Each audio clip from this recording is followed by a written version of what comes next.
डाळ पाण्याने स्वच्छ धुवून घेतलेली आहे। आता त्याच्यात पाणी घालून आपण याला 2 तास भिजत घालूया। अशाच मस्त झणझणीत आणि चमचमीत रेसिपी बघण्यासाठी taste of Maharashtra Marathi recipe YouTube चॅनलला सबस्क्राईब करा आणि बेल आयकॉन दाबायला विसरू नका। भिजलेली चणा डाळ जाडसर आपण मिक्सरमधून काढून घेऊया।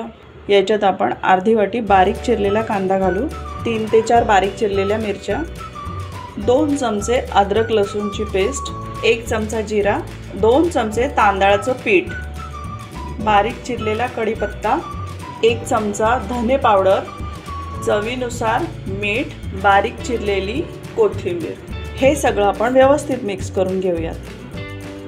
याचे आपण चपटे असे वडे बनवून घेऊयात। असे आपण सगळे वडे बनवून घेऊयात। कढईत आपण तेल घालून घेतलेलं आहे।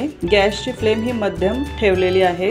तेल आपलं तापलेलं आहे। आपण याच्यात डाळ वडा सोडूयात। सोनेरी रंग येईपर्यंत वडे हे तळून घ्यायचे। मीडियम फ्लेमवरच आपल्याला डाळ वडा हा तळून घ्यायचा आहे, तरच तो कुरकुरीत होतो। वडा व्यवस्थित फ्राय झालेला आहे, आपण काढून घेऊया। कुरकुरीत गरमागरम खमंग असा दाल वडा आपला रेडी आहे। सुट्टीच्या दिवशी ही रेसिपी नक्की करून पहा।